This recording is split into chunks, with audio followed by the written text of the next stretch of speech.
قل هل يستوي الذين يعلمون والذين لا يعلمون؟ السلام علیکم ورحمۃ اللہ وبرکاتہ۔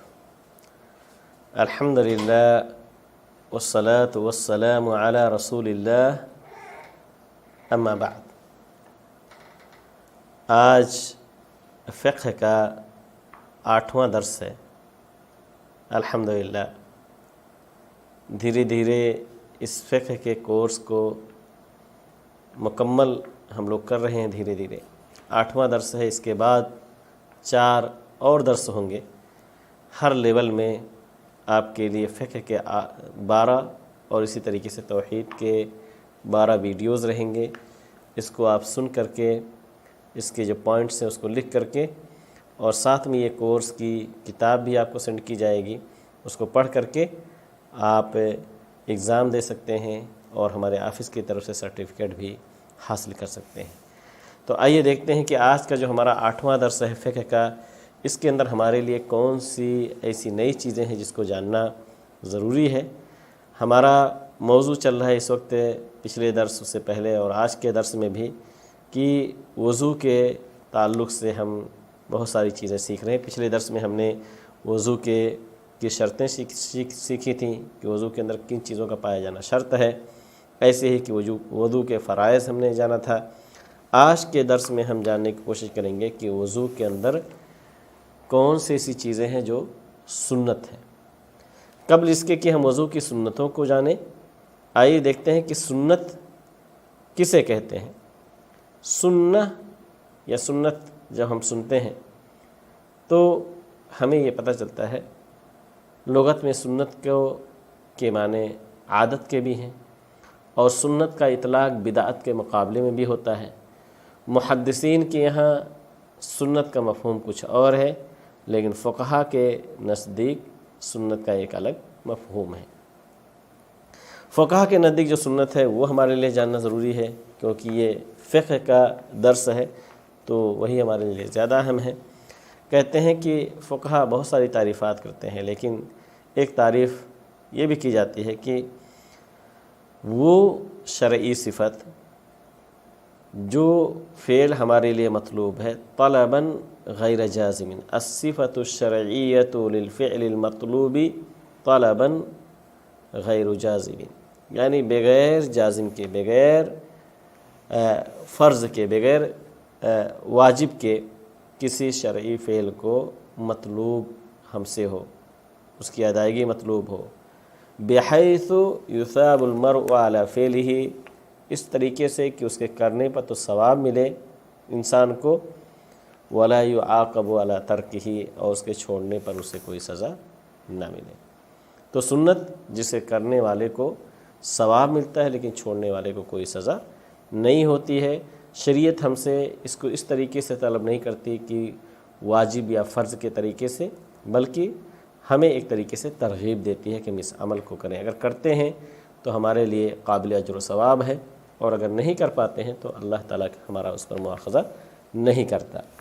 تو آئیے دیکھتے ہیں کہ وضو کی سنتیں کیا ہیں۔ جب ہم نے جان لیا کہ سنت کا یہ مفہوم ہے تو پتہ چلا کہ یہ ایسے امور ہیں وضو کے کہ اگر ہم اپناتے ہیں تو الحمدللہ اجر و ثواب کے مستحق ہوں گے، لیکن اگر چھوٹ جاتا ہے، یہ چیزیں اگر ہم سے چھوٹ جاتی ہیں قصداً بھی، تو اس کی وجہ سے ہمارا وضو ایسا نہیں کہ مکمل نہیں ہوگا یا وضو صحیح نہیں ہوگا۔ پہلی چیز جو وضو کی سنتوں میں سے ہے، بسم اللہ کہنا، لفظ بسم اللہ ہی، نہ کہ بسم اللہ الرحمن الرحیم۔ تو اگر بسم اللہ کہتے ہیں تو الحمدللہ، اگر نہیں کہہ پاتا ہے آدمی یا نہیں کہتا ہے تو اس کا وضو درست ہوگا، اس کا وضو انکمپلیٹ نہیں ہوگا۔ اس کے بعد ہے کہ دونوں ہاتھوں کو 3 مرتبہ گٹھیوں تک دھونا اور انگلیوں کے درمیان خلال کرنا۔ انگلیوں کے درمیان خلال یعنی ایک ہاتھ کی انگلیوں کو دوسرے ہاتھ کی انگلیوں کے درمیان داخل کرنا اور پانی ڈال کر کے اس کو رگڑنا۔ خاص طور سے نیند سے اٹھنے کے بعد یہ ایسا کرنا بہتر ہے، بلکہ بعض علماء نے کہا کہ نیند سے اٹھنے کے بعد تو واجب ہے کہ اپنے دونوں ہاتھوں کو دھلیں۔ تو دونوں ہاتھوں کو 3 مرتبہ گٹوں تک دھونا، انگلیوں کا خلال کرنا، یہ سنت ہے۔ یعنی قبل اس کے کہ ہم چہرہ دھوتے ہیں، ہتھیلیوں تک دونوں ہاتھوں کو دھلنا چاہیے اور انگلیوں کا خلال بھی کرنا چاہیے، خاص طور سے سو کر کے اٹھنے کے بعد۔ تیسری سنت یہ ہے کہ 3 مرتبہ منہ میں پانی ڈال کر ادھر ادھر گھمانا، پھر کلی کرنا، اسی طریقے سے 3 مرتبہ ناک میں پانی چڑھانا پھر نکالنا۔ تو یہ 3 مرتبہ جو ہے، 3 مرتبہ کی جو عدد ہے یہ سنت ہے، لیکن ہم پچھلے فرائض میں سے بھی ہم پڑھے تھے کہ ہم چہرہ دھلنے کے ساتھ ساتھ ہم کلی بھی کریں اور ناک میں پانی ڈالیں، تو وہ تو واجب ہے، لیکن 3 مرتبہ کی جو عدد ہے یہ ہمارے لیے سنت ہے۔ چہرہ 3 مرتبہ دھلنا، تو یہ 3 مرتبہ کی جو عدد ہے یہ بھی سنت ہے، کیونکہ احادیث کے اندر اگر ایک بار بھی دھل لیتا ہے تو اس کے لیے کافی ہے۔ تو ایک بار دھلنا تو واجب ہے، فرض ہے، لیکن 3 بار جو ہم دھلتے ہیں چہرے کو، تو یہ 3 بار دھلنا سنت ہے۔ داڑھی کے اندر پانی ڈال کر انگلیوں سے خلال کرنا یہ بھی سنت ہے۔ پہلے داہنے ہاتھوں کو کہنیوں تک دھلنا، پھر اسی طریقے سے بائیں ہاتھوں کو کہنیوں تک دھلنا۔ تو کہنیوں تک دھلنا پہلے داہنے ہاتھوں کو، پھر اسی طریقے سے بائیں ہاتھ کو، اس کو بھی سنت علماء نے قرار دیا۔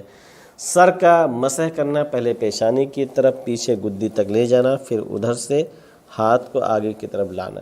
تو یہ جو کیفیت ہے یہ سنت ہے، کیونکہ بعض علماء کے نزدیک سر کے کچھ حصوں پر بھیگے ہوئے ہاتھوں سے پھیر لینا بھی کافی ہے۔ تو اگر کوئی یہ نہیں کہا جائے گا کہ اگر ایک شخص ایسا نہیں کیا مس تو اس کا وضو بالکل صحیح ہی نہیں ہوگا اور اس سے وہ نماز نہیں پڑھ سکتا، نہیں۔ 3 مرتبہ داہنے پیر کو پڈلی تک پہلے دھونا، پھر بائیں پیر کو بھی اسی طریقے سے دھونا، تو یہ کیفیت جو ہے یہ بھی سنت ہے۔ داہنے طرف سے شروع کرنا کسی بھی عمل کو، یعنی داہنا ہاتھ یا داہنا پیر، تو یہ جو ہے یہ سنت ہے۔ اور 10ویں چیز ہے کہ ترتیب اور موالات اس طریقے سے قائم رکھنا کہ اعضائے وضو دھونے کی جو ترتیب قرآن میں وارد ہے اسی ترتیب سے متواتر دھونا، یعنی ایسا ہرگز نہ کرے کہ اعضائے وضو کا کچھ حصہ دھلے اور کہیں چلا جائے یا ٹھہر جائے، یہاں تک کہ دھلے ہوئے حصے سوکھ جائیں، اس کے بعد بقیہ اعضاء وہ دھلے، ایسا کرنا قطعاً صحیح نہیں، بلکہ اسے نئے سرے سے ترتیب و موالات کے ساتھ وضو کرنا پڑے گا۔ تو یہ ترتیب باقی رہے بالکل پے در پے، تو یہ سنت ہے۔ حالانکہ اگر آدمی تھوڑا رک کر کے بھی وضو کر لیتا ہے تو ایسا نہیں ہے کہ اس کا وضو درست نہیں ہوگا۔ وضو کے بعد یہ دعا پڑھے، اشہد ان لا الہ الا اللہ وحدہ لا شریک لہ واشہد ان محمدا عبدہ ورسولہ اللہم اجعلنی من التوابین واجعلنی من المتطہرین، کہ اے اللہ میں گواہی دیتا ہوں کہ نہیں ہے کوئی حقیقی معبود مگر اے اللہ، تیرے علاوہ کوئی حقیقی معبود نہیں جس کا کوئی شریک نہیں، اور میں گواہی دیتا ہوں کہ محمد صلی اللہ علیہ وسلم اللہ تعالیٰ کے بندے اور رسول ہیں۔ اے اللہ تو مجھے توبہ کرنے والوں میں سے اور پاکیزگی طہارت حاصل کرنے والوں میں سے بنا دیں۔ تو یہ وضو کی سنتیں ہیں جو اختصار کے طور پر آپ کے اس کورس کے کتاب کے اندر بھی رکھی گئی ہیں، آپ اس کو پڑھ سکتے ہیں انشاءاللہ۔ بہت ساری ایسی چیزیں ہیں جو آپ کے اس کورس کا حصہ ہیں، اس کی رعایت کی جاتی ہے، اور ورنہ اس سے بہتر انداز میں جو ہے ترتیب دے کر کے جو ہے اس چیز کو بیان کیا جا سکتا ہے۔ اس کے بعد ہے آج کے درس کا دوسرا حصہ، اور وہ ہے نواقض وضو، کہ وہ کون سی چیزیں ہیں جو ہمارے وضو کو توڑ دینے والی ہیں۔ وضو آدمی نے کیا، وضو مکمل طور سے صحیح کیا، لیکن اب کون سا ایسا عمل ہے جس کی وجہ سے ہمارا وضو ختم بھی ہو سکتا ہے، تو یہ جاننا بھی بہت ضروری ہے۔ ایسا نہ ہو کہ ایک آدمی وضو کرے اور اسے نواقض وضو کا پتہ نہ ہو، چنانچہ ایسی حرکت یا ایسا کام اس سے ہو جائے اور جس سے اس کا وضو ختم ہو جائے اور آدمی کو پتہ ہی نہ چلے کہ اب وہ بے وضو ہو گیا ہے اور وہ عبادت نہیں کر سکتا۔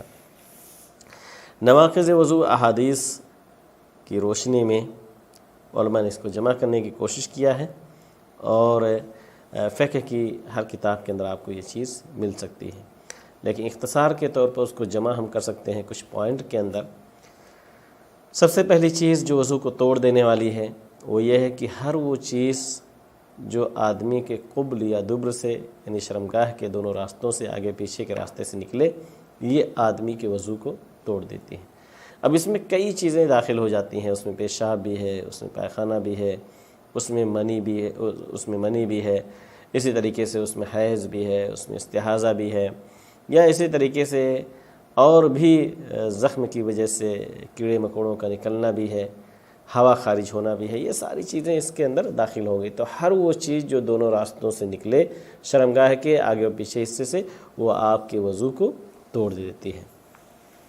دوسری چیز جو ناقض وضو میں سے ہے، جس سے وضو ہمارا ٹوٹ جاتا ہے، وہ ہے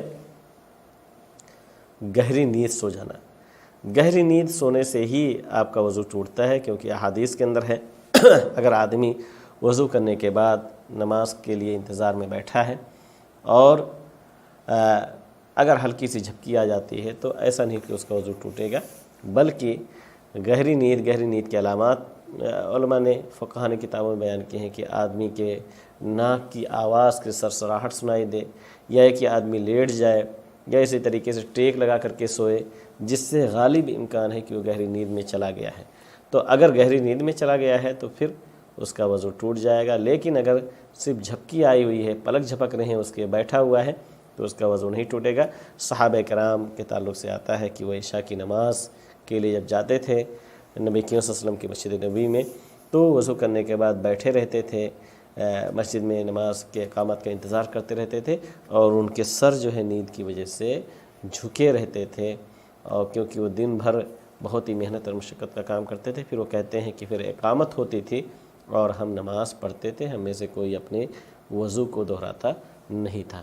تو یہ جو کیفیت ہے کہ صرف جھپکی کا آنا، پلک جھپکنا، تو یہ ناقض وضو نہیں ہے، اس کے لیے ضروری ہے کہ گہری نیند ہو جائے۔ تیسری چیز یہ ہے کہ آدمی شرمگاہ کو بغیر کسی حائل کے چھوئے، یعنی ڈائریکٹلی اپنے ہاتھوں سے اپنے شرمگاہ کو ٹچ کرے، اس کے ہاتھ اور شرمگاہ کے درمیان میں کوئی کپڑا نہ ہو۔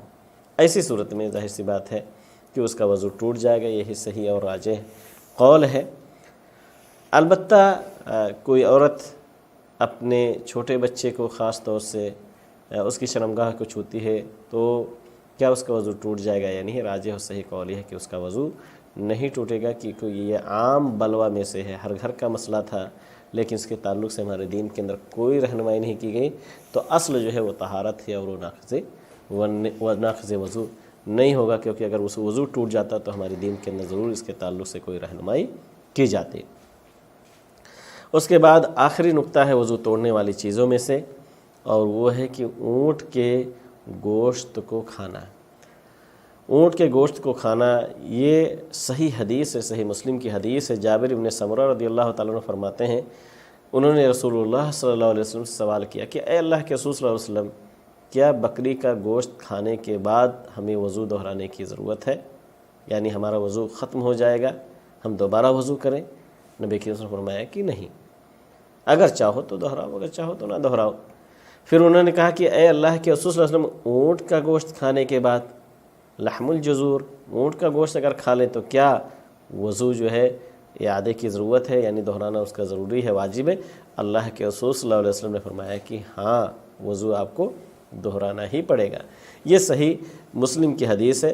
البتہ افسوس کی بات ہے کہ صحیح حدیث ہونے کے باوجود فقہ شافعی، فقہ مالکی اور فقہ حنفی کے اندر وضو کے نواقض میں سے اس کو نہیں ذکر کیا جاتا، لیکن امام احمد بن حنبل نے اسے نواقض وضو میں سے شمار کیا ہے، اور یہی صحیح اور راجح بھی ہے۔ بہت سارے لوگوں کے سامنے جب یہ چیز ذکر کی جاتی ہے تو وہ بڑے تعجب سے کہتے ہیں کہ یہ آپ کون سی نئی چیز ذکر کر رہے ہیں؟ کوئی نئی چیز نہیں ہے، اللہ کے رسول صلی اللہ علیہ وسلم کی حدیث ہے، صحیح مسلم کی حدیث ہے، ظاہر سی بات ہے اسی کی روشنی میں یہ باتیں کہی جاتی ہیں۔ کسی امام کو یہ اس حدیث کا نہ ملنا اور اسے نواقض وضو میں سے شمار نہ کرنا، یہ اس بات کی دلیل نہیں ہے کہ یہ ناقض وضو نہیں ہے۔ جب اللہ کے رسول نے فرمایا کہ ہاں وضو دہرانا پڑے گا تو وضو دہرانا ہی پڑے گا۔ تو یہ وضو کے نواقض کو بھی جاننا بہت ضروری ہے، کیونکہ اگر آدمی وضو کر کے مطمئن ہو جاتا ہے اور اسے پتہ نہیں ہے کہ اس کا وضو ٹوٹ گیا، تو ایسی صورت میں ظاہر سی بات ہے وہ عبادت کرے گا، اللہ رب العالمین اس کی عبادت قبول نہیں کرے گا۔ لیکن سوال یہ ہے کہ کیا اگر کوئی شخص وضو کرنے کے بعد اگر عورت کو چھو دیتا ہے، ٹچ کر دیتا ہے، تو کیا اس کا وضو ٹوٹ جائے گا؟ نہیں۔ کیوں؟ کیونکہ احادیث میں ایسی کوئی رہنمائی ہمارے اور آپ کے لیے نہیں ہے، اور اللہ کے رسول صلی اللہ علیہ وسلم کے بارے میں آتا ہے کہ آپ صلی اللہ علیہ وسلم قیام اللیل کے اندر بسا اوقات جب آپ نماز پڑھتے تھے تو آپ حضرت عائشہ رضی اللہ تعالیٰ عنہ کے پاس ہوتے تھے، جب سجدے میں جاتے تھے تو اپنے ہاتھوں سے ان کو ہٹاتے تھے اور وہ ہٹ جایا کرتے تھے، پھر آپ سجدہ کرتے تھے، اور آپ کا قیام چونکہ بہت طویل ہوتا تھا اس لیے حضرت عائشہ رضی اللہ تعالیٰ عنہ دوبارہ آپ کے سامنے لیٹ جاتی تھیں یا آپ کے بغل میں آپ کے نماز کی جگہ، پھر آپ اپنے ہاتھوں سے، تو اگر وضو ٹوٹ جاتا تو اللہ کے رسول ظاہر سی بات ہے اس حرکت کو بالکل نہ کرتے۔ ایسے ہی وضو توڑنے والی چیزوں میں سے ذکر کیا جاتا ہے کہ مسح کرنے کے بعد موضوع کو نکال دینے سے آپ کا وہ مسح باطل ہو جاتا ہے۔ صحیح اور راجح قول یہ کہ باطل نہیں ہوتا ہے جب تک اس کی مدت ہو رہے گا، الا کہ کوئی اور ناقض وضو پایا جائے، تو موزے کا صرف نکال دینا بھی صحیح اور راجح قول میں کہ اس کا وضو ناقص نہیں ہوتا۔ علماء نے خاص طور سے شیخ ابن عثیمین رحمۃ اللہ علیہ وغیرہ نے اس کو ذکر کیا ہے۔ تو ہمارے لیے ضروری ہے کہ ہم ان مسائل کو جانیں، وضو کی سنتوں کو، وضو کے فرائض کو، وضو کے شروط کو اور نواقض وضو کو۔ یہ ایک مسلمان کے لیے بہت ہی زیادہ ضروری چیزیں ہیں، کیونکہ اسی پر عبادات اس کے جو ہے مکمل طور سے ڈیپینڈ ہیں۔ اگر وہ اس کو نہیں جانے گا تو ہو سکتا ہے، ممکن ہے، پاسبل ہے کہ عبادات کرے لیکن اس کی عبادتیں اللہ تعالیٰ کی بارگاہ میں قبول نہ ہوں۔ اللہ تعالیٰ سے دعا کریں کہ اللہ رب العالمین ہم سب کو اسلام کے ان احکامات کو جاننے کی، خاص طور طہارت کے احکام و مسائل کو جاننے کی توفیق دے۔ اسی کی روشنی میں اللہ رب العالمین ہم اپنی عبادتوں کو بھی انجام دینے کی توفیق عطا فرمائے۔ جو عبادت کریں اللہ تعالیٰ اس کو اپنی بارگاہ میں قبول فرمائے۔ آمین وآخر دعوانا رب العالمین۔ السلام علیکم ورحمۃ اللہ وبرکاتہ۔ قل هل يستوي الذين يعلمون والذين لا يعلمون